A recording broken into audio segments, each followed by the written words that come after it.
Magandang araw po mga kapasta. Itong kwentong maririnig nyo ngayon ay nangyari sa akin noong taong 2015. Jet na lang po ang itawag nyo sa akin. Fan na fan po ako ng channel nyo.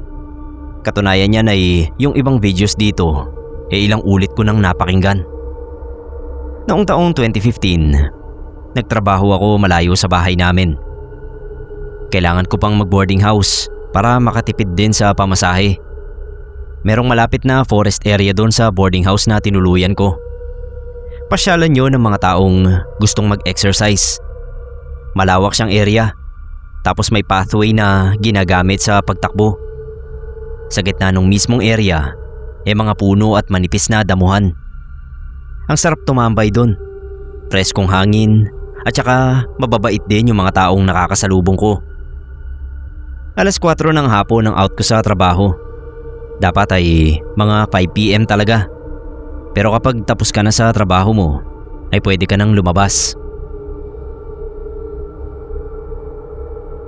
Halos araw-araw kapag out ko na, diretso agad ako doon para tumakbo. Nagdadala ako ng mga gears ko, damit at sapatos para hindi na umuwi pa sa boarding house. Nabibitin ako kapag alas 6 ako umuwi. Tinotodo ko pa minsan hanggang alas 7 ng gabi. Maliwanag naman doon. May mga ilaw sa bawat kanto at alam kong safe din. Sa dulo ng forest area na yon, merong maliit na kubo na halatang luma na. Sa hula ko halos dekada na rin nung huling may tumira doon. Kapag dumadaan ako, hindi ko maiwasang kilabutan.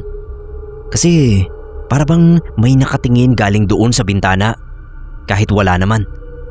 Nakakatakot siya. Hindi ko nga alam kung bakit hindi pa rin yun tinatanggal.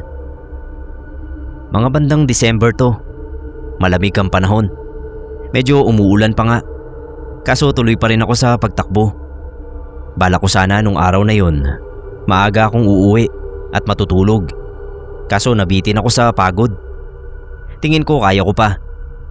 Wala namang pasok kinabukasan. Kaya sabi ko, mga alas 7 na ako uuwi. Nung madaanan ko yung kubo doon sa dulo, natigilan ako. Meron kasing matandang nakatayo sa gilid ng bahay. Nakatalikod siya sa akin. Tapos may sinasalansan siya na mahabang bagay. Akala ko talaga utility siya sa pasyalan na yon. Marami kasi silang sweeper na naglilinis doon sa forest. Baka may nilalagay lang na gamit sa loob ng kubo. Ito ang pinaka-weird na napansin ko. Tagus yung tingin ko sa kanya. Para siyang manipis na tela na kaya ko pa ring makita kung ano yung nasa likod. Una kong naisip, baka namamalikmata lang ako. Paano naman tatagos yung tingin ko sa isang tao? Imbis na magpatuloy, mas naging interesado ako sa kung sino ba yung matanda na yon. Dahan-dahan akong lumapit. Ang balak ko ay lalapitan ko siya. Tapos itatanong ko kung ano ba yung ginagawa niya. Itatanong ko rin kung hanggang anong oras pwedeng tumakbo doon. Tagus talaga yung tingin ko. Hindi ako makapaniwala. Nung mga 1 metro na lang yung layo ko sa kanya, tinawag ko siya. "Manang!" sabi ko. Hindi siya nagulat. Basta dahan-dahan lang siyang lumingon sa akin. At nang makita ko yung mukha niya ay sumikip yung puso ko. Parang bungo na lang yung mukha niya. Yung mata niya kulay itim. Lubid yung sinasalansan niya. At nakita ko na yung lubid na yun ay nakakonekta sa leeg niya. Napaatras ako. Tsaka ako tumakbo hanggang sa makauwi sa boarding house. Natrauma ako sa nangyari. Ilang araw din akong hindi pumunta doon. Kahit yung mga runner din na kilala ko dumaan sa boarding house para itanong kung anong nangyari. Sinabi ko na lang naging busy ako sa trabaho. 2 months later, tsaka lang ako nagkalakas ng loob ulit. Nalaman ko sa kapwa runner ko rin na meron daw palang matanda na nagpakamatay doon sa kubo na yon. Siya raw yung nagmumulto doon at nagpapakita lang tuwing gabi na. Tinuloy ko pa rin yung pagtakbo. Pero kapag alas 5 na, talagang umuuwi na ako.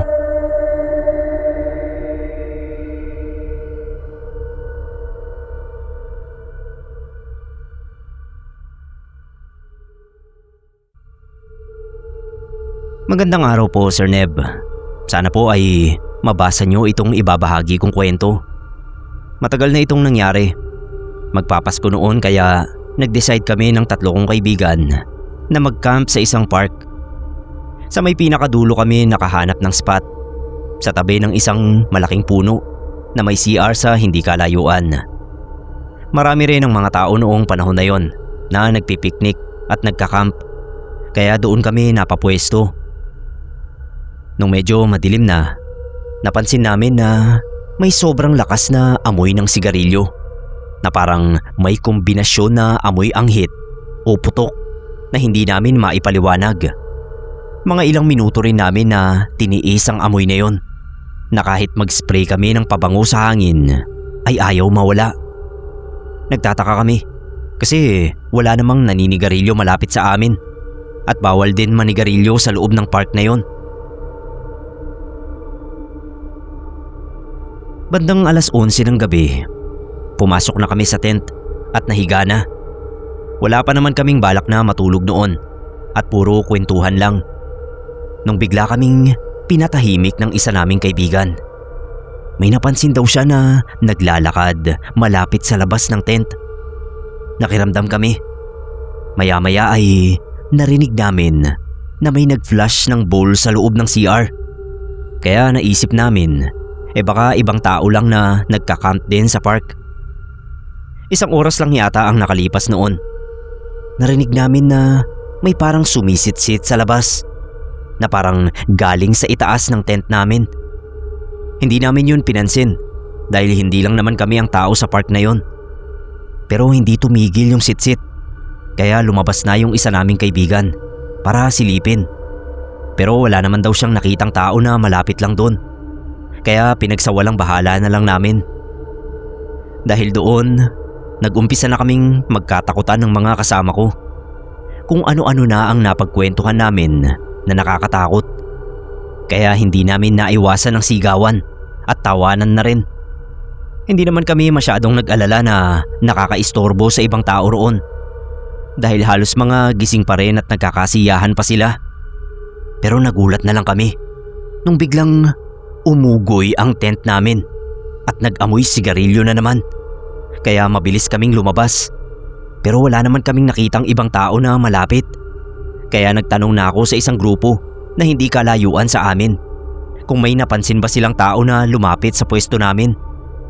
Wala naman daw silang napapansin. Medyo natakot na kami ng mga kaibigan ko. Pero ayaw naman namin na masira yung bonding namin. Kaya inalis namin ang feeling na yon. Pumasok na lang uli kami sa tent at tinuloy ang kwentuhan.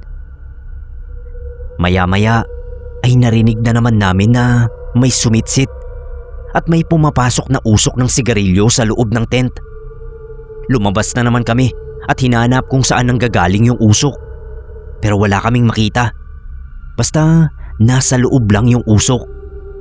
Ilang sandali lang ay nawala rin naman yung sitsit at usok.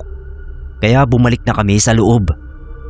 Mga 2:00 ng madaling araw ay nagpasya na kaming matulog dahil baka antok na yung nararamdaman namin kaya kung ano-ano na ang naririnig namin.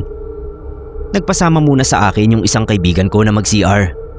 Paglabas namin, nagtaka kami dahil nag-uunahan na sa paglabas ng tent yung 2 pa naming kaibigan at nagtatakbo sa direksyon namin.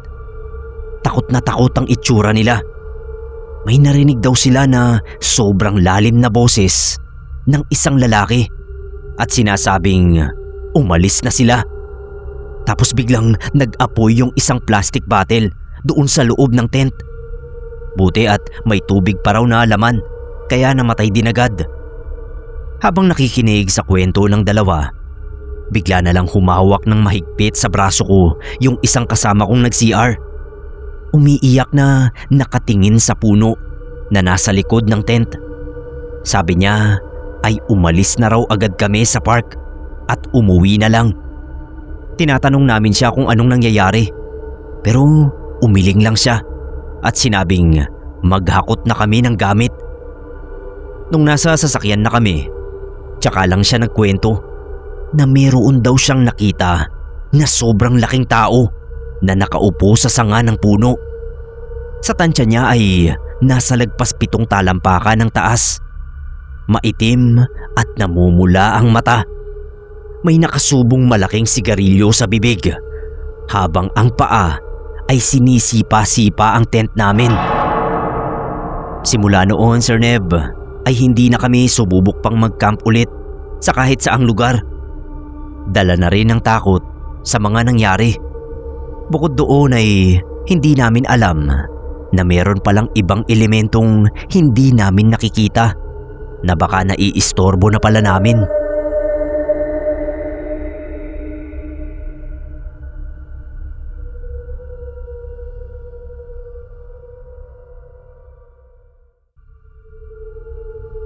May isi-share lang po akong lugar dito sa amin.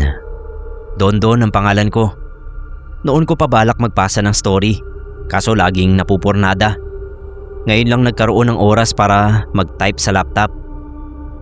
Ang isi-share ko sa inyo ay tungkol sa bahagi ng dagat dito sa amin na dating pasyalan ng mga tao. Nakatira kami malapit sa dagat. Maganda yung mga beach dito sa amin. Noong kabataan ko, konti pa lang yung nagtatayo ng resort dito. Masasabing virgin pa yung dagat. Dinarayo yung mga dagat dito sa amin. Wala kasing entrance. Libre lahat. Yung iba kasama buong angkan nila. Pupwesto sila doon sa malapit sa mga kababatuhan. Doon kasi yung mas maganda yung view ng dagat. Kahit kami rin. Madalas din kaming lumangoy sa dagat na yon. Minsan sa mismong tubig pa kami naghahabulan. Doon sa malalim na bahagi.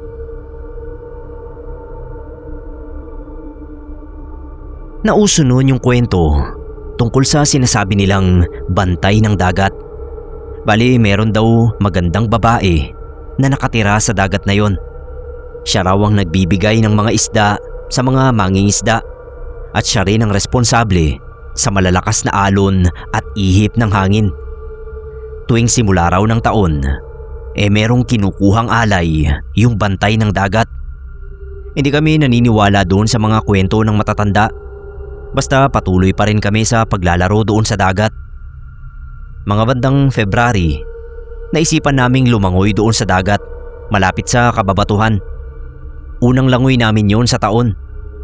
Nung January kasi, sobrang lamig ng dagat, kaya wala sa aming sumubok na maligo. Pero nung Pebrero na, umiinit na ang panahon. Hapon yon. Hindi na namin hinintay na lumalim yung araw. 3:00, sakto nang lumusong kami doon sa dagat. Gaya ng dati, habulan ulit yung laro namin. Wala pang 5 minuto sa laro, nakarinig kami ng parang kumakantang babae. Natigilan kami. Hinanap namin kung saan galing yun. Sabi nung isa kong kaibigan, parang galing daw sa ilalim ng dagat. Paano naman mangyayari yun? Magpapatuloy na sana kami sa laro nang makita namin na nagpupumiglas si Andrew sa tubig. Nandoon siya sa malalim na bahagi ng dagat. Iniiwasan niya kasing mataya. Sigaw siya ng sigaw ng tulong. Pero lahat kami hindi alam kung nagbibiro ba siya o meron talagang humihila sa kanya. Bigla na lang lumubog si Andrew sa tubig.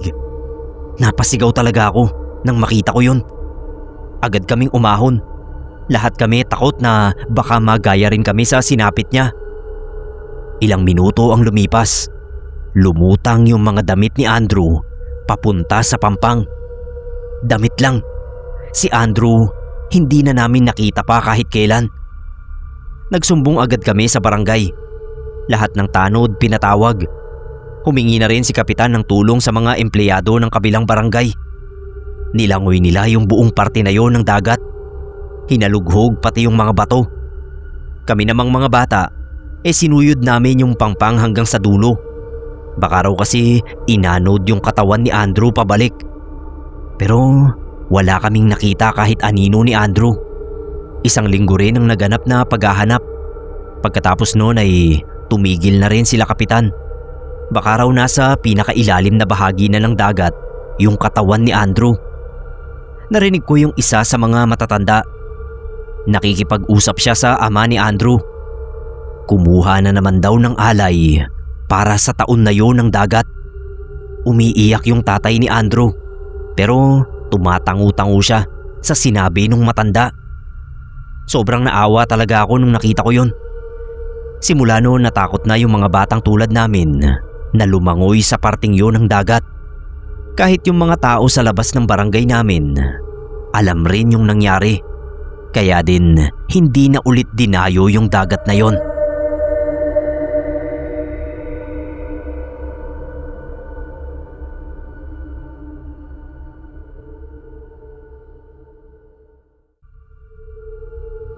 Sir Neb, isang magandang araw po sa inyo. Matagal na akong listener nyo. Sana ay mabasa nyo po itong ibabahagi kong kwento. Dati po akong operator ng Ferris wheel sa isang kilalang pasyalan. Hindi ko na lang po babanggitin. Ilang taon pa lang bukas yung pasyalan noon. Halos araw-araw pa akong naka-duty sa Ferris wheel. Mula tanghali hanggang closing. Sanay na po ako sa paulit-ulit na paggandar ng makina at sa tunog ng mga bakal habang umiikot. Karaniwan 10:00 ng gabi ang closing. Pagkatapos ng huling sakay, kailangan ko nang paikutin ng isang beses ang Ferris wheel para siguradong wala ng tao sa mga cabin. May kasama naman ako kadalasan, isang ride attendant na tumutulong magpasakay at magsara ng pinto ng mga cabin. Pero kapag malapit na ang closing at konti na lang ang tao, umaalis na rin siya sa pwesto. Naiiwan na lang akong mag-isa na operator ng booth para sa final check. Isang gabi medyo mahamog. Konti lang yung bisita. Pagsapit ng closing time, pinaandar ko na yung huling ikot. Habang pababa na yung mga cabin, napansin kong may isang cabin na may nakaupo pa ring lalaki. Mag-isa lang siya. Nakasuot ng vest na may reflector, tapos nakayuko. Akala ko may nakalusot na hindi bumaba, kaya pinahinto ko yung makina. Nung nasa ibaba na ang cabin, lumapit ako. Pagbukas ko ng pinto, walang laman. Kinabahan na ako nun, pero inisip ko na baka mali lang ang nakita ko dahil sa hamog. Kaya pinaandar ko ulit yung Ferris wheel para sa final check. Habang umiikot, napatingin ako sa itaas. Nakita ko uli yung lalaki. Nasa pinakataas na cabin na naman. Nakaupo. Mas lalo pa akong natakot nung biglang umandar ng mabilis yung Ferris wheel kahit hindi ko naman hinahawakan yung controls. Pagkatapos ng gabing yon, sinubukan kong kalimutan ang nangyari. Ilang araw din namang wala akong naramdamang kakaiba. Hanggang isang gabi ulit, ako na lang ang natira sa pwesto. Umalis na yung kasama kong attendant dahil tapos na ang pila. Habang nagche-check up ako ng mga cabin, may narinig akong mahinang kalansing sa taas. Parang may gumagalaw. Pagtingin ko sa taas ng Ferris wheel, may nakita akong isang cabin na dahan-dahang umiindayog kahit hindi naman umiikot ang ride. Paglapit ko sa control panel para paandarin sana ulit yung Ferris wheel, may nakita akong refleksyon sa salamin ng booth. May lalaking nakatayo sa likod ko. Nakasuot siya ng vest na may reflector. Paglingon ko, wala na siya. Pero biglang umikot ng bahagya yung Ferris wheel. Lumapit ako sa cabin sa pinakaibaba at sumilip. May bakas ng putik at parang may handprint sa loob. Pinilit kong sarilinin ang mga nararamdaman ko dahil baka matakot din yung iba kong mga kasama. Makalipas ang ilang linggo, may maintenance na ginagawa ang ride, kaya kailangan kong paikutin yun kahit sarado ang pasyalan. Habang umiikot ang Ferris wheel, bigla kong narinig yung kalabog ng bakal sa itaas. Parang may nahulog. Napatingala ako. Sa pinakataas ng Ferris wheel, may nakita akong anino ng tao na parang nadulas. Nanlaki yung mga mata ko nang makita kong parang may taong nahulog mula sa taas. Napaatras ako sa gulat, pero walang tumama sa lupa. Walang katawan, walang kahit ano. Kinabukasan, hindi ko na napigilan ang sarili ko. Tinanong ko ang isa sa matagal ng maintenance worker doon. Doon ko lang nalaman ang isang bagay na hindi na kinukwento sa mga bagong empleyado. Noong ginagawa pa lang daw yung pasyalan na yun, may aksidenteng nangyari habang tinatayo yung Ferris wheel. May isang construction worker na nahulog mula sa mataas na bahagi ng bakal habang nagwe-welding. Hindi na raw yun umabot ng buhay sa ospital. Mula noon, may mga operator daw na nagsasabing may nakikita silang taong nakaupo sa mga cabin kahit na sarado na ang ride. Minsan naman, may nakikita raw silang lalaki na nakatayo sa taas ng Ferris wheel para bang may inaayos. Pagkatapos marinig yun, hindi na ako bumalik sa trabaho ko. Pero minsan Sir Neb, kapag napapadaan ako sa lugar na yon sa gabi, napapansin ko pa rin yung Ferris wheel dahil sa taas nun. Naiisip ko na talagang hindi mabubuhay ang kahit sinong mahuhulog mula sa taas nun.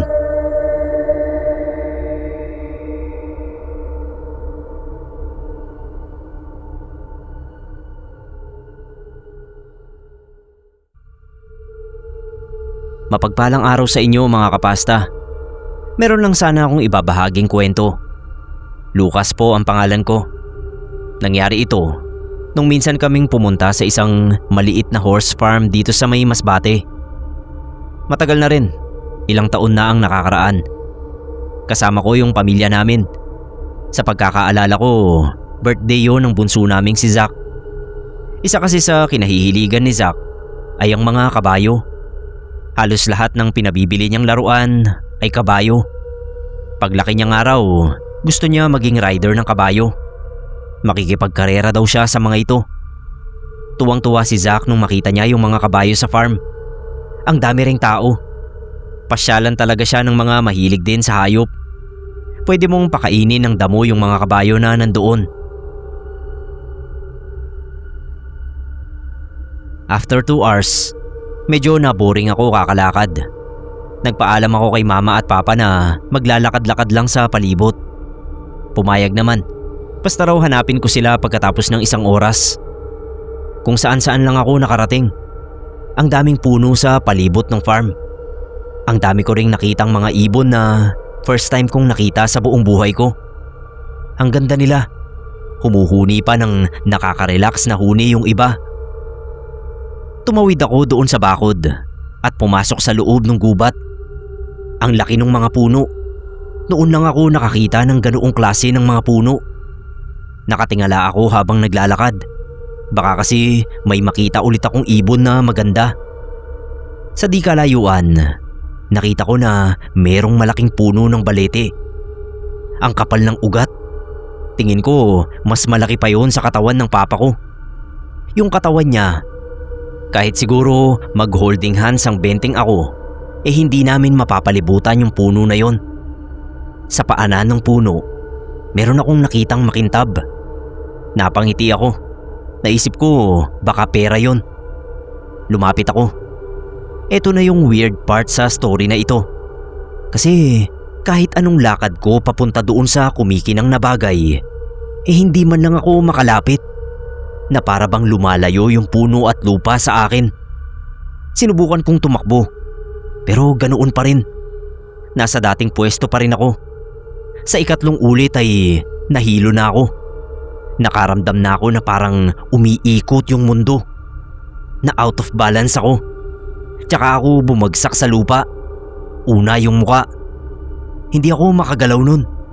Hindi ko nga rin alam kung ano bang nangyari.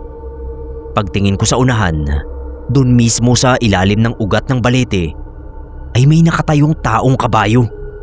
Yung kalahating katawan niya ay pantao. Yung ulo naman ay sa kabayo. Tikbalang. Sa dami ba naman ng narinig kong kwento patungkol sa nilalang na yun, ay hindi ako pwedeng magkamali. Sa lugar namin, madalas makita ng mga tao ang mga tikbalang sa gubat. Sabi nila, hindi naman daw masama ang mga tikbalang. Hindi tulad ng mga aswang at manananggal na pumapatay ng tao. Itong mga tikbalang na ito ay umiiwas lagi sa mga tao. Nawalan na ako ng malay nun. Basta ang sunod kong naaalala, may pinapaamoy na katingko sa ilong ko. Nung nagkamalay na ako, alalang-alala pala sila mama at papa sa akin. Sobrang tagal daw nila akong hinanap. Buti at tinulungan sila ng mga empleyado ng farm. May nakakita raw sa akin na nakasalampak sa lupa. Hindi ko kinuwento sa kanila kung anong nangyari. Nagpalusot na lang ako. Sabi ko nahilo ako at bigla na lang bumagsak. Dinala pa rin ako sa ospital. Nang masiguro ng doktor na okay naman ang lahat, tsaka kami umuwi. Hindi ko na uli nakita yung tikbalang na yon. Hindi ko rin nalaman kung ano ba yung makintab na bagay na hindi ko malapitan. Pero siguro mas okay na hindi ko na lang malaman.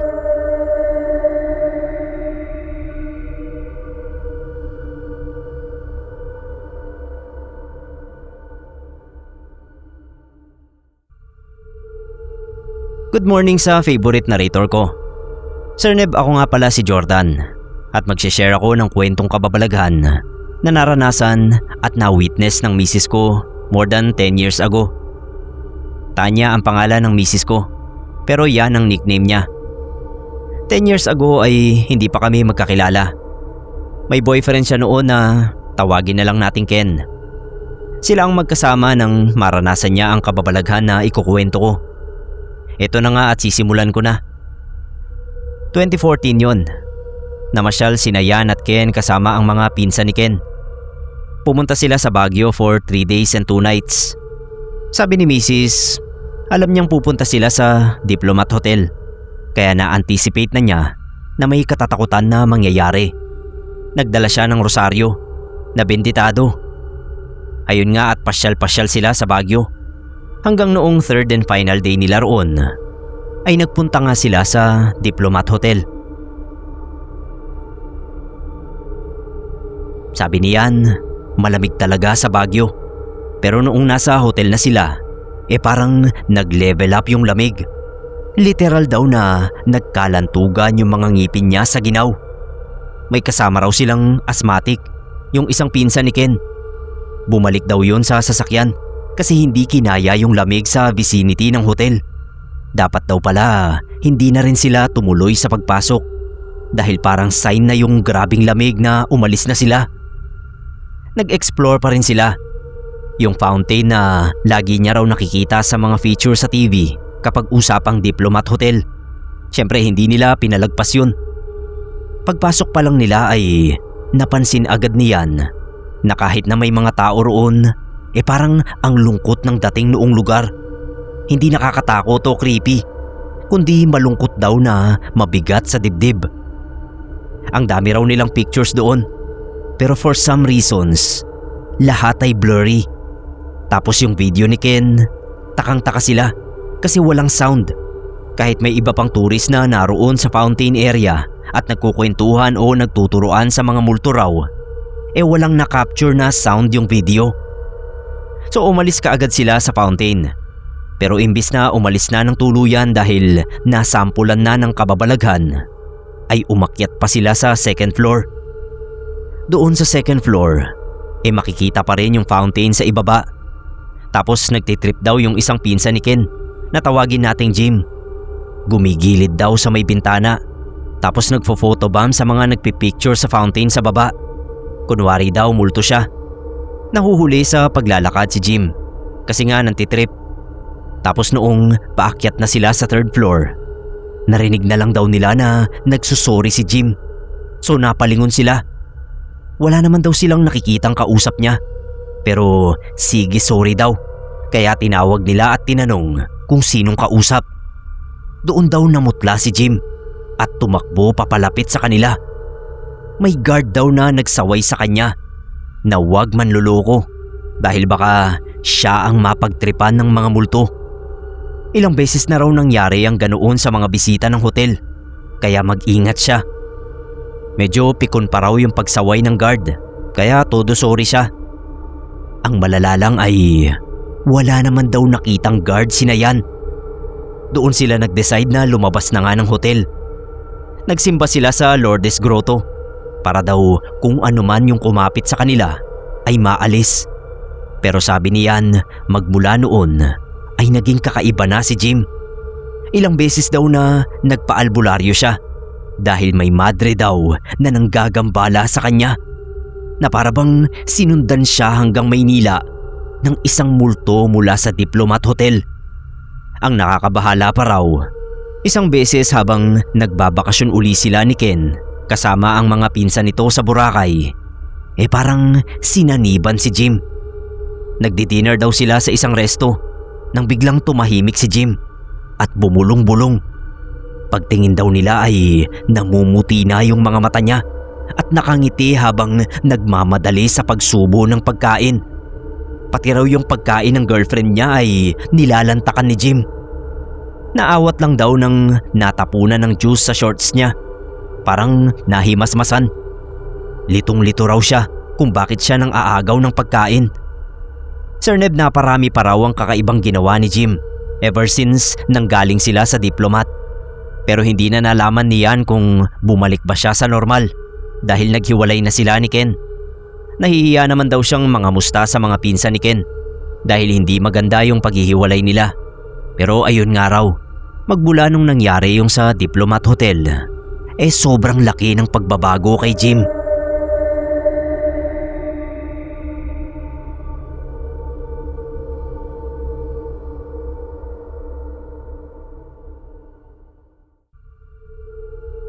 Magandang araw po, Sir Neb. Tawagin niyo na lang po ako sa pangalang Angelo. Isa po akong ex-convict. Sobrang pinagsisisihan ko po talaga yung mga nagawa ko noon. Paglabas ko sa kulungan, wala na po akong nabalikan na pamilya. Sumama na raw sa iba yung live-in partner ko.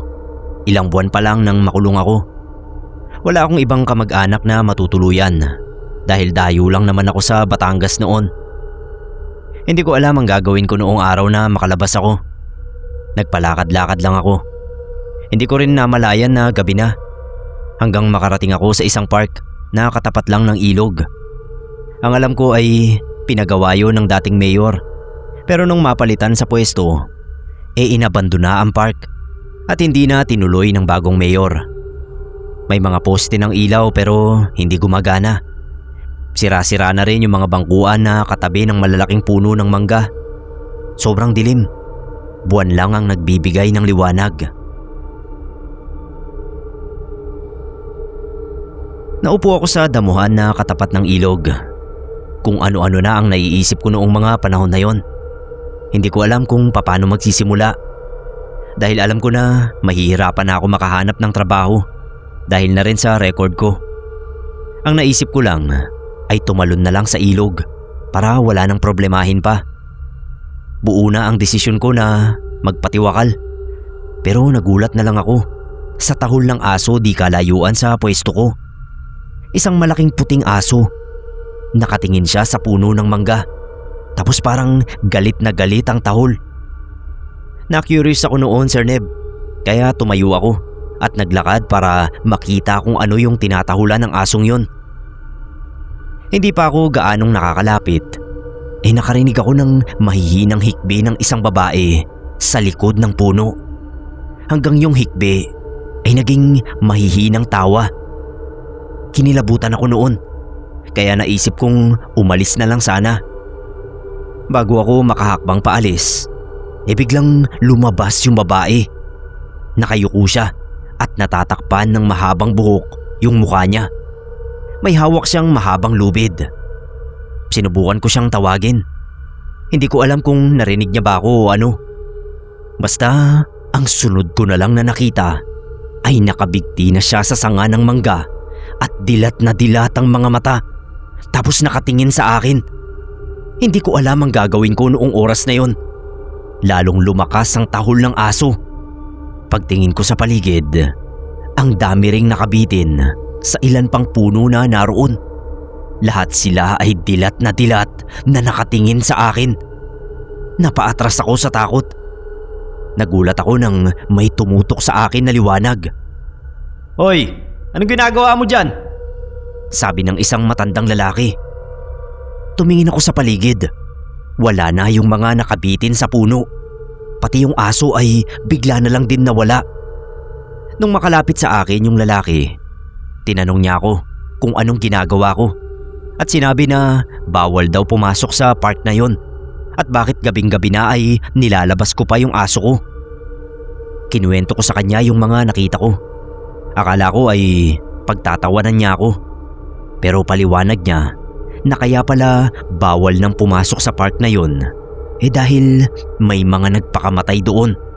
At may iba naman na sinamantala ang dilim ng lugar at ginagawang parausan. At naging trabaho na nga niya na bantayan ng park para wala nang makagawa uli ng ganoon. Hinanap niya sa akin yung aso dahil matagal na raw na ordinansa ng lugar na bawal ang pag-aalaga ng aso lalo na sa gabi. Tinanggi ko na sa akin yun.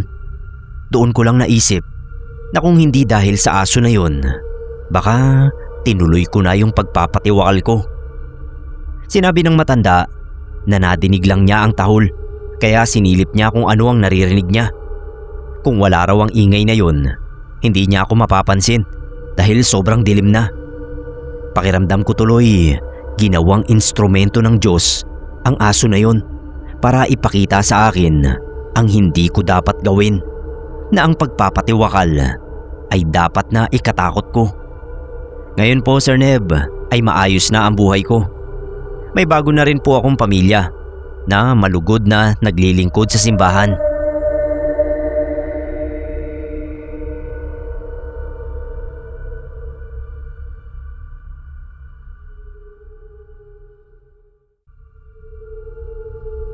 Tawagin niyo po akong Jake. Dati po akong security guard sa isang kilalang pasyalan sa Maynila. Hindi ko na lang po babanggitin kung saan. Pero nakilala na rin po talaga ang pasyalan na yon na maraming nagpaparamdam. Dahil panahon pa raw ng Espanyol nang itayo yun. Hindi naman po ako matatakotin dahil hindi rin naman ako suki ng mga kakaibang elemento. Kaya kahit na marami na po akong naririnig na nakakapanindig balahibong kwento sa pasyalan na yun, ay tinanggap ko pa rin nang doon ako i-assign ng agency. Mga naunang buwan ay morning shift ako hanggang sa nalipat ako sa panggabi. Wala naman akong kakaibang nararamdaman sa unang gabi ng duty ko. Pero iba na ng mga sumunod na gabi. Sarado na noon yung pasyalan at nagra-rounds kami ng kasama ko. Napatigil kami sa paglalakad nung may maramdaman kaming tumakbo sa likuran namin.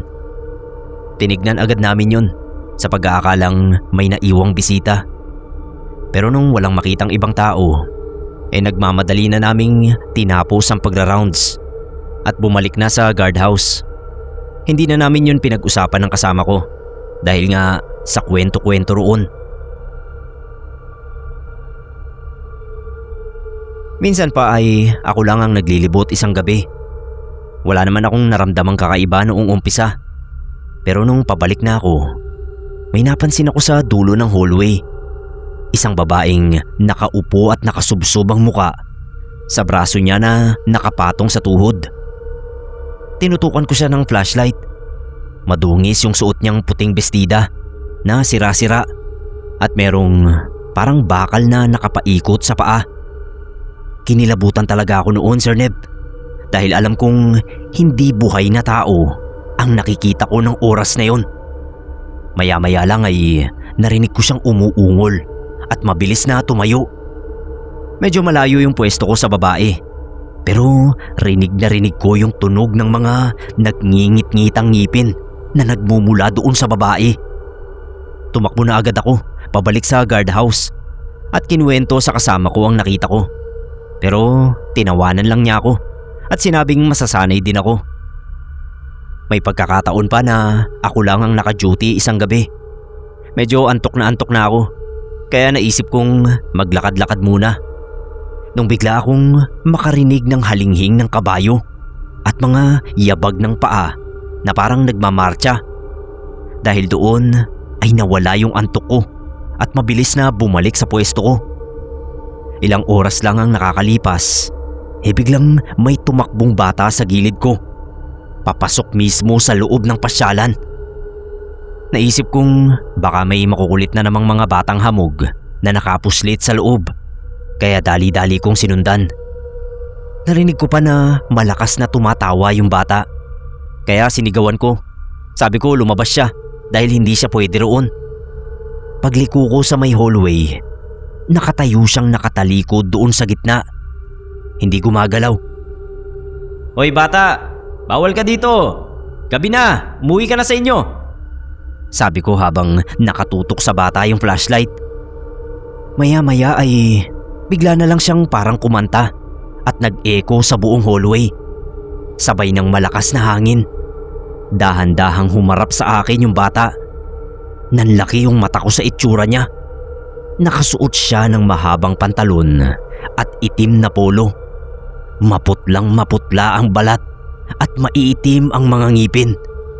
Dinipa niya yung mga kamay at dahan-dahang naglakad papunta sa direksyon ko.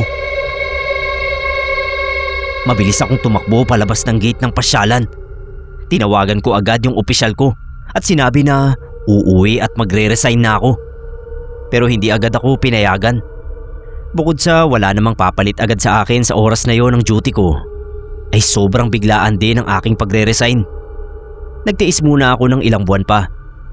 Sa isip na baka masasanay din ako sa mga nakikita at nararamdaman ko. At mahirap ding makahanap agad ng ibang trabaho. Pero talagang hindi ko na kinaya ang mga pagpaparamdam. Kaya nagpumilit talaga ako na mag-resign na.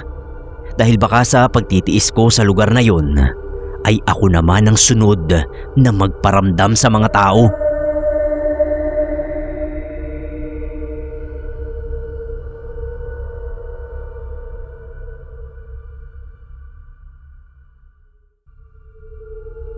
Good day sa lahat ng nakikinig dito sa channel. Ang ibabahagi kong kwento ay naranasan ko noong 2018. Hanggang ngayon kinikilabutan pa rin ako kapag naaalala ko ito. Benji ang pangalan ko. Lagi kaming nagsisimba ng girlfriend kong si Annie. Pareho kaming galing sa isang religious family. Kaya rin nakuha namin yung pagiging relihiyoso nila. After ng simba, merong maliit na park sa tabi ng simbahan na ginawa na ring pasyalan ng mga pamilya. Maganda kasi yung landscape na matatagpuan doon. At saka meron din na grotto sa dulo. Nandoon ang malaking rebulto ni Mama Mary na sinasabing naghihimala daw. Ayun nga, madalas din kaming tumambay doon. Yun na yung parang date namin linggo-linggo. Nagbabaon lang kami ng snacks at coke. May isang beses na naisipan kong maglakad-lakad sa ibang bahagi ng park. Ewan ko ba kung bakit. Na-curious ako kung bakit merong sirang simbahan doon sa pinakalikod na bahagi ng park. Merong harang doon. Tinalon ko yon. Tumingin muna ako sa likod. Baka kasi may nakakita. Nung masiguro kong wala, tsaka ako naglakad-lakad doon sa sirang simbahan. Tawag nila doon ay ruins daw. Almost 50 years na raw nung huling nagamit yung simbahan na yon. Naglakad-lakad lang ako. Ang dami kong nakita. Mga sirang gamit sa simbahan. Mga kamay ng santo, korona, meron ding mga kandila. Tapos doon sa mismong altar, doon nila pinatong yung mga lumang krus na gawa sa kahoy. Bulok na yon at tingin ko puro anay na yung nakatira. Pabalik na sana ako nang makarinig ako ng may umiiyak. Hinanap ko kung saan galing yung mga umiiyak na yon. May malaking bahagi ng pader na natumba sa gilid ng mismong simbahan. Alam ko galing sa likod ng pader na yon nang gagaling yung mga umiiyak. Lumapit ako kasi naisip ko baka merong bata na katulad ko ay naglakad-lakad din doon sa ruins tapos natapilok o kaya naman ay nabagsakan ng mabigat na bagay. Dahan-dahan akong lumapit. Baka kasi bumagsak pa yung pader na nandoon. Sumilip ako. Meron ngang batang umiiyak. Pero hindi lang siya ang nandoon. May 4 na matanda pa. 2 lalaki at 2 babae. Lumingon din sila sa akin. Sa pagkakataon na yun, alam ko na agad na hindi sila mga tao. Halatang halata sa itsura nila, sa muka at pananamit na rin. Nakakatakot yung mukha nila. Ang putla, tapos may mga sugat. Yung damit nila, para bang damit ng mga tao noong sinaunang panahon. Nakakatakot. Agad akong umatras. Yung pakiramdam ko noon ay yung puso ko umaangat na papunta sa lalamunan ko. Tumakbo ako pabalik sa girlfriend kong si Annie. Sobrang putla ako raw. Nung ikwento ko sa kanya yung nakita ko, akala niya nagbibiro ako. Umuwi na rin kami pagkatapos nun. Fast forward ng ilang buwan, nalaman ko na kaya pala nasira yung ruins ng simbahan na yun. Dahil noong panahon daw, merong tumamang malakas na lindol sa lugar namin. Sakto naman na merong mga nagsisimba sa loob. Gumuho yung simbahan at nalibing lahat ng taong nandoon sa loob. Wala raw nakaligtas sa pangyayaring yon. Balak sanang ipagawa ulit yung simbahan. Kaso nakikialam daw yung mga multo. Hindi nila pinapayagan yung mga construction worker na magsimula. Ang ginawa na lang daw ay nagpagawa na lang ng malapit din doon sa unang simbahan. Ibig sabihin tama nga ako.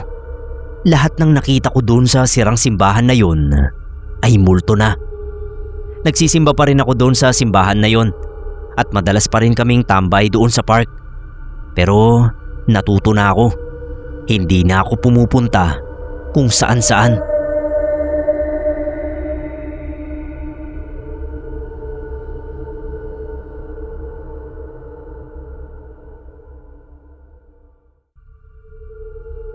Medyo kakaiba po itong storya kong ibabahagi sa inyo. Wala pa akong naririnig na kaparehong experience ng tulad sa akin. Sana mabasa nyo at maisali sa compilation. Tawagin nyo po ako sa pangalan kong Eric. 30 years old na ako ngayon. Kaka-birthday ko lang po. Noong 17 pa lang ako, nakatira kami sa probinsya ng Camarines Norte. Doon sa lugar namin, kapag malapit na ang fiesta ng bayan namin, merong nagtatayo ng peryahan malapit sa bahay.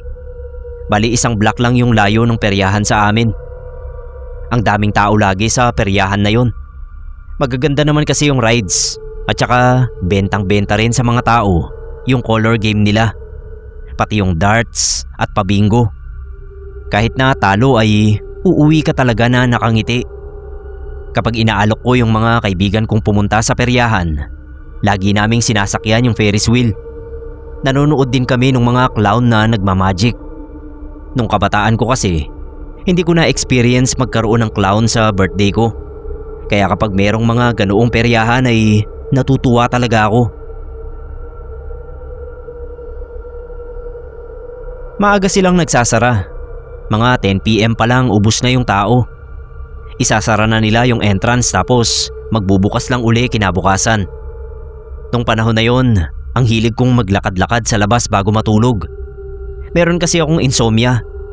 Sabi nung kaibigan kong nurse, makakatulong daw ang paglalakad para ma-relax ako at makatulog ng maayos.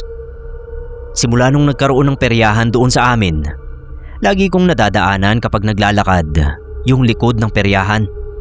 Maraming mga tent na nakatayo doon. Siguro doon natutulog yung mga empleyado ng peryahan na yon. Isang beses ay meron akong nakita. Naglalakad ako sa gilid ng maspatan ko yung dalawang tao na may buhat na clown. Hindi yun gumagalaw. Parang ang hindi tao yung clown. Para siyang manikin o rebulto. Pinaupo nila yung clown sa pader ng peryahan.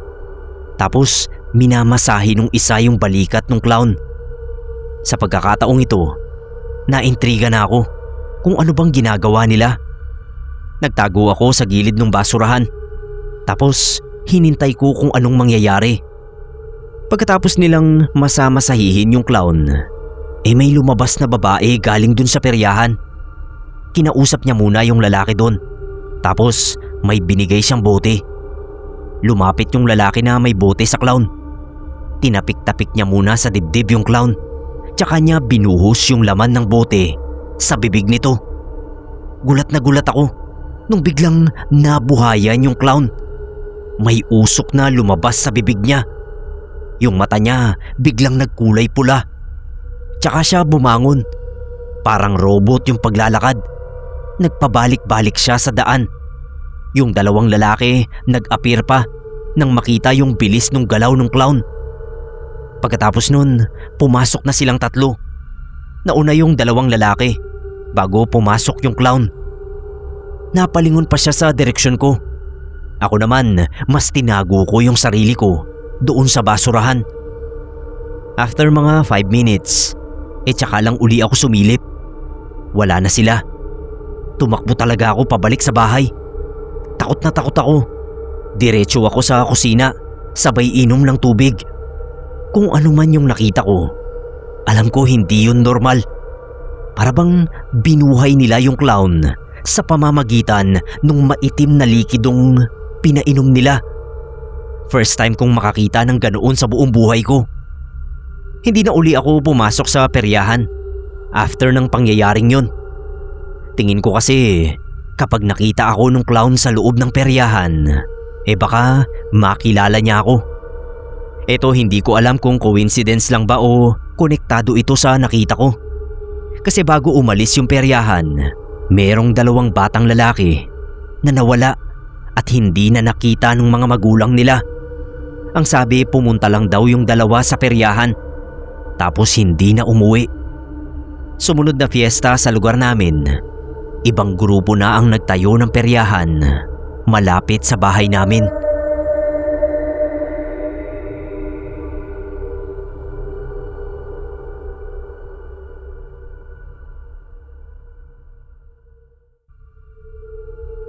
Hello po, ako nga pala si Sato. Mag-share lang ako ng naranasan ko at ng kaibigan ko nang mamasyal kami noon sa Intramuros. Last year lang po ito nangyari. Ako at yung friend kong tawagin nating Billy ay nag-night tour sa dungeons of Fort Santiago. Actually 6 talaga kami na namasyal doon. Pero kami ni Billy yung may creepy experience sa loob. Noong papunta pa lang kami roon, ay binibiro pa ako ng mga barkada kasi bawal daw ako roon. Baka raw kasi maamoy ng mga multo sa dungeon na may dugo akong Japanese tapos sa akin sila gumanti. Mga past 7 na kami pumasok sa dungeon kasi medyo gumala pa kami. Umikot pa kami roon sa part kung saan binaril si Dr. Jose Rizal. Sabi kasi nagmumulto rin siya roon pero wala naman kaming nakita o naramdaman. Noong pagbaba namin sa dungeon, hindi lang kami yung grupo na naroon. Meron kaming mga kasabay, tapos iisa yung comment naming lahat. Ang bigat, parang walang hangin na pumapasok sa baga ko ng mga oras na yun. Para akong nasa pool na hanggang dibdib ang tubig. Pero tumuloy pa rin ako. Kasi ang naisip ko noon, normal yung pakiramdam. Kasi di ba nga, nasa underground. Etong mga barkada namin, panay picture at video, tapos sabi ng sabi na grabe ang mga nangyaring atrocities noong panahon ng gera. Tinutulak-tulak pa nila ako kasi raw mga kalahi ko ang may kagagawan ng mga kasamaan kaya dapat daw na mag-sorry ako. Sinakyan ko naman ang trip nila at nag-sorry nga ako. Yumuko pa ako ng paulit-ulit. Tapos si Billy bigla akong pinigilan at hinawakan sa balikat. Pinalalala ko lang daw ang sitwasyon. Lalo raw nagagalit ang mga kaluluwa. Walang halong biro, Sir Neb. Nagtaasan yung mga balahibo ko sa katawan. Pagkatapos noon, bigla ay parang naging sensitive ako sa mga bagay-bagay. May narinig akong umiiyak na baby. Tapos paglingon ko sa kaliwa ko, doon ko nakita yung isang picture ng mommy at baby na wala ng buhay. Nakadisplay kasi ang mga picture ng mga namatay roon sa paligid ng dungeon. Pagkita ko doon sa picture, bumigat lalo yung pakiramdam ko at parang gusto kong umiyak. Ang sakit-sakit sa puso na makita yung isang mag-ina na nadamay sa gera. Parang wala pang 1 taon yung baby. Tapos may naririnig nga akong umiiyak na baby. Bigla akong hinila ni Billy palayo doon sa picture. Tapos humabol na sa amin yung mga barkada namin. Nung mga sandaling yun, overwhelmed ako. Kasi hindi na lang iyak ng baby ang naririnig ko, kundi mga sigawan ng ibang tao. Pati yung tunog ng sinasaksak na laman. Sobrang linaw sa mga tenga ko. May narinig pa akong nagdarasal ng Latin. Tapos paglingon ko sa isang picture, may caption yun na mga pari naman daw ang pinatay. Hindi ko na kinaya. Pinagpag ko yung kamay ni Billy na nakahawak sa akin at nagmamadali na akong lumabas at doon lang nawala yung mga naririnig ko. Sumunod naman sa akin yung mga barkada namin at nagtanong kung ano ang nangyari. Noong kinuwento ko sa kanila ang naranasan ko ay ayaw pa nilang maniwala. Tapos si Billy ang nagsabi na yun daw mga naririnig ko ay naririnig at nakikita rin niya. Noon lang namin nalaman na may third eye pala siya. Nakantsawan pa nga siya kasi hinawahan niya ako. Feeling ko talaga hinawahan niya ako ng third eye niya noon. Pero imbis na makita ay narinig ko lang yung mga kaluluwa. Takot na takot ako noon kasi baka habang buhay ko nang dalhin yung sumpa na yun sa akin. Medyo naasar pa nga ako kay Billy noon. Pero nalaman ko rin naman agad na kaya lang pala ako nadamay sa kanya dahil hinawakan niya ako sa balikat. Simula talaga noon, ayaw na ayaw ko nang magpahawak kay Billy. Tapos parang nailang din sa kanya yung ilan naming barkada kasi halos hindi na siya sinasama sa mga gimmick. Medyo nakakakonsensya kasi alam ko na ako yung dahilan kaya nag-iba ang tingin ng barkada sa kanya. Nakakausap pa rin namin siya pero hindi nagtagal ay siya na rin ang umiwas na makisama sa amin. Kasi naman, buti sana kung positive yung powers niya. Hindi naman. Kasi makakasagap pa ng negative energy yung mga mahahawakan niya. Anyway, yun lang po ang kwento ko mga kapasta. Sana ay nagustuhan nyo.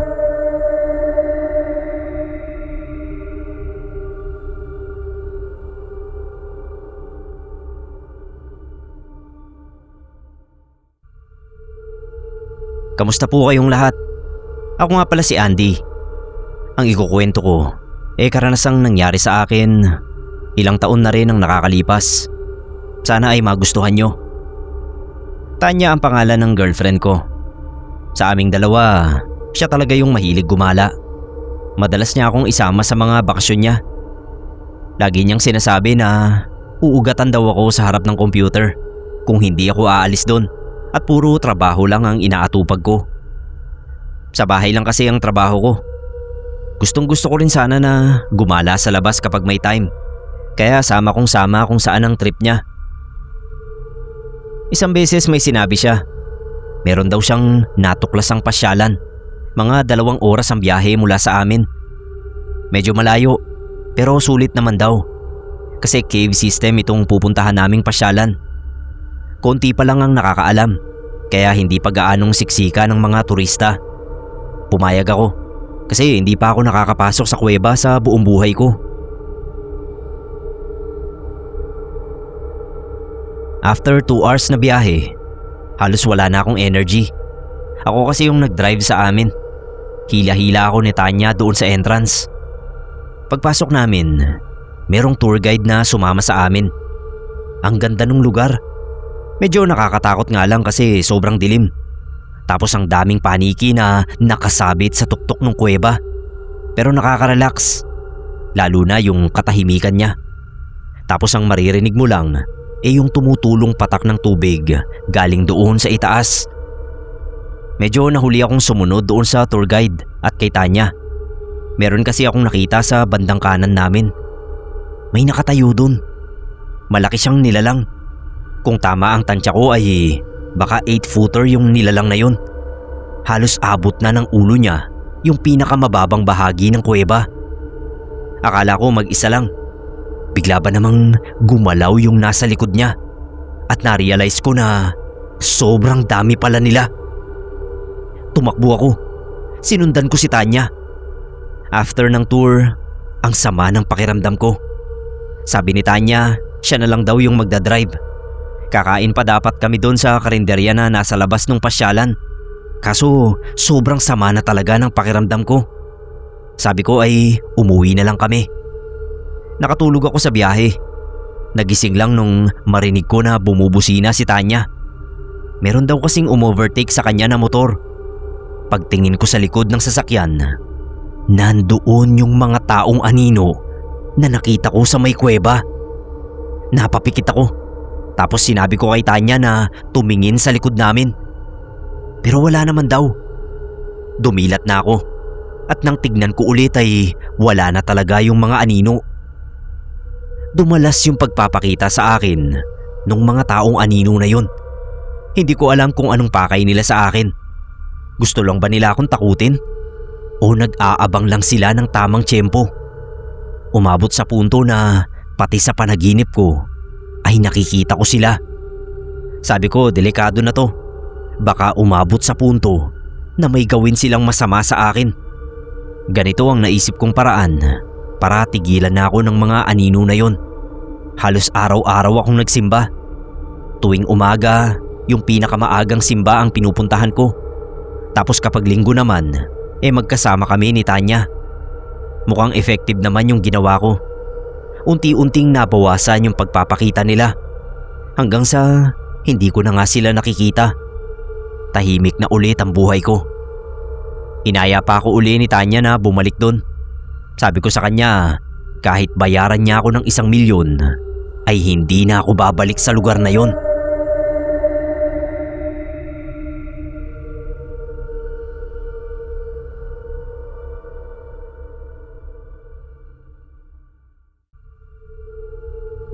Tawagin niyo na lang po ako sa apelyido ko na Lim. Ganon din kasi yung tawag sa akin ng mga katropa ko.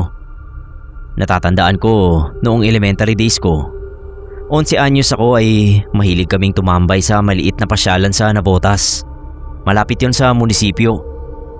May duyan doon, may siso, may padulasan, kaya willing-willy kami sa pagtambay doon. Sariwa pa rin sa isip ko, nung 7 taon ako, lagi akong dinadala ng nanay ko roon. Kaya sanay na sanay ako sa pasyalang yon. Noong 11 anyos na ako, ay doon din kami madalas magpalipas ng oras ng mga kaibigan ko. Kahit pa medyo malayo sa amin ang pasyalan, nilalakad namin makapaglaro lang doon. Minsan nga ay nakikipag-agawan pa kami sa palaruan sa mga mas bata sa amin. Isang beses napaaga ako ng punta. Wala kasing magawa sa bahay nun at bakasyon kami sa eskwela. Kaya inagahan ko kahit na tirik pa yung araw. Dahil nga sa napaaga ko, solo ko pa ang lahat ng pwedeng sakyan. Yung duyan, siso at padulasan. Sinamantala ko na. Tuwang-tuwa ako. Pagsakay ko sa siso, nagulat ako. Dapat kasi magaan lang yun dahil wala naman akong kabalanse. Pero nagtaka ako kasi mabigat na para bang may nakaupo rin sa kabilang dulo. Dahan-dahan akong tumayo. Pinakiramdaman ko. Pero hindi pa man ako gaanong nakakatayo, biglang gumalaw yung siso paangat. Pinigilan ko. Natakot na ako noon pero hindi pa rin ako umalis sa pasyalan. Naisip ko kasi baka sira lang yung siso. Baka may lumuwag o ano. Ang ginawa ko, lumipat ako sa iba. Doon ako sa baras. Naglalambi-lambitin ako ron. Pero ewan ko ba, bakit parang may kasama akong naglalambitin. Kaya humihinto ako. Pinakikiramdaman ko kung gagalaw yung baras kahit na nakahinto ako. Hindi naman gumagalaw kaya tinuloy ko. Sabi ko sa sarili ko, ang aga-aga pa, wala naman sigurong multo ron. Tsaka ang tagal-tagal ko nang naglalaro sa pasyalan na yon. Kaya kung may multo man doon, malamang kilala na ako at pati na rin yung mga tropa ko sa dalas namin doon. Doon naman ako naupo sa duyan. Hindi pa man ako nakakaupo ng maayos at nakakabuelo ay bigla nang umugoy yung duyan. Nagtataka na ako at unti-unti nang lumalaki yung takot na nararamdaman ko. Magmula pa man kanina sa siso. Naramdaman ko na medyo lumalakas yung pag-ugoy ng duyan. Pero pilit ko pa rin kinukumbinsi ang sarili ko na wala pang multo kasi nga tanghaling tapat pa lang. Yun ang sabi ng nanay at lola ko. Sabi nila sa gabi lang daw nagpaparamdam at nagpapakita ang multo. Kaya wag daw akong matakot sa umaga kung iniiwan man akong mag-isa sa bahay. Si nanay kasi nagtatrabaho sa palengke. Si lola naman minsan ay may pinupuntahan. Kaya may mga pagkakataon na naiiwan talaga akong mag-isa sa bahay. Medyo lumakas yung loob ko sa isiping yon. Kaya naman kinalma ko ang sarili ko. Matapos magduyan ay next target ko yung padulasan. Patakbo pa akong pumunta sa pwesto nun. Pagkasama ko yung mga tropa ko sa padulasan, nagtutulakan pa kami. Pero ako pa lang nga mag-isa ang nandoon, kaya wala akong katulakan. Pero nang sumampa ako sa padulasan at ready na akong magpadulas, ramdam na ramdam ko yung dalawang mabigat na kamay na humawak sa likod ko at tumulak sa akin. Hindi ko na siya nagawang lingunin kasi nga tinulak ako, kaya dire-diretso akong dumulas. Napalakas pa nga yung pagtulak, kaya sumubsob yung mukha ko sa mabatong lupa.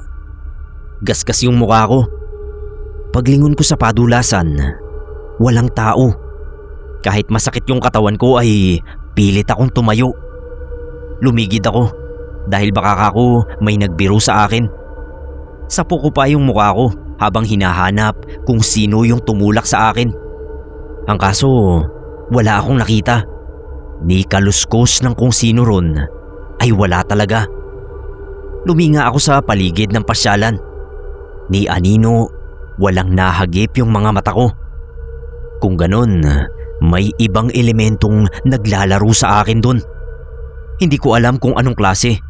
Basta sigurado na ako. Ang ginawa ko, nagmamadali na akong umalis sa pasyalan na yon. Bago pa ako tuluyang makalayo, ay lumingon ako sa huling pagkakataon. Napagawi yung tingin ko doon sa padulasan. Sa gilid noon, may dalawang batang nakatayo. Isang babae at isang lalaki. Pareho silang kumakaway sa akin. Pero ang nakakapangilabot, silang dalawa ay walang mga mata. Pero alam na alam ko na sa akin sila nakatitig ng mga sandaling yon.